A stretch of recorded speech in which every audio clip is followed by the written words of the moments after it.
पौलुस एक प्रेरित था जिसने यीशु का प्रचार करने के लिए दुनिया के कोने कोने तक जाने का फैसला किया। उसने अनजान शहरों की यात्रा की और उबड़-खाबड़, तूफानी समुद्रों को पार करके उन लोगों को ढूंढा जो यीशु को नहीं जानते थे। पहले वह बिखरे हुए यहूदियों के पास गया और बाद में उन गैर यहूदी शहरों की यात्रा की जहां वह पहले कभी नहीं गया था। कभी कभी वह किसी शहर में कुछ दिनों के लिए रुकता था, लेकिन कभी कभी वह काम करते हुए सालों तक सुसमाचार का प्रचार करता था। बाद में लोगों ने पौलुस के इन कार्यों को पौलुस की मिशनरी यात्राएं कहा। अपनी पहली मिशनरी यात्रा के दौरान जब भी पौलुस किसी शहर में प्रवेश करता तो सबसे पहले यहूदी आराधनालय जाता। ऐसा शायद इसलिए था क्योंकि वह उन लोगों से कहना चाहता था जो बाइबल और परमेश्वर के बारे में पहले से जानते थे, पुराने नियम में परमेश्वर का वादा यीशु के द्वारा पूरा हुआ। यीशु पर विश्वास करो। जब यहूदियों ने पौलुस की बात सुनी तो वे यीशु पर विश्वास करने लगे।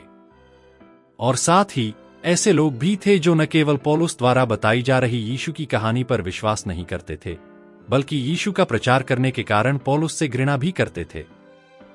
पौलुस से घृणा करने वाले लोग जहां भी वह जाता उसके पीछे पीछे जाते और उसे परेशान करते, यहां तक कि उन्होंने उस पर पत्थर भी फेंके, जिससे वह लगभग मर ही गया।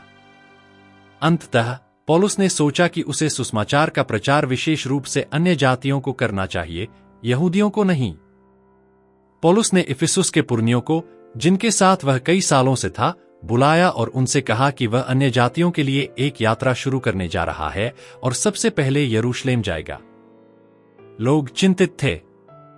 यरूशलेम में बहुत से यहूदी थे जो पौलुस से नफरत करते थे, लेकिन पौलुस ने कहा, पवित्र आत्मा मुझे यरूशलेम ले आया है, यह न जानते हुए कि वहां मेरे साथ क्या होगा।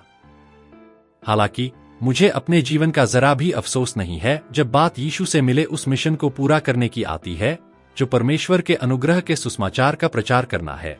जब यीशु ने क्रूस के सामने प्रार्थना की तो उन्होंने प्रार्थना की कि उनकी नहीं बल्कि पिता की इच्छा पूरी हो।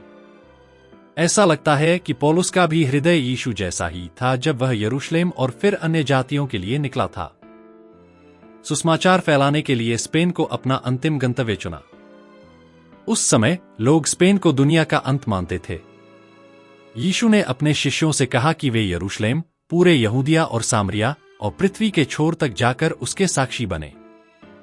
पौलुस यीशु के वचनों का पालन करना चाहता था और सुसमाचार फैलाने के लिए पृथ्वी के छोर तक जाना चाहता था। पौलुस के दृढ़ संकल्प और भय का सामना करने के साहस के कारण सुसमाचार यरूशलेम और पूरे यहूदिया से आगे बढ़कर एशिया के कई शहरों और यहां तक कि यूरोप के सुदूर इलाकों तक फैल गया। और इस प्रकार यह हम सभी तक पहुंच गया है जो आज वचन सुन रहे हैं। सब लोग ध्यान दें।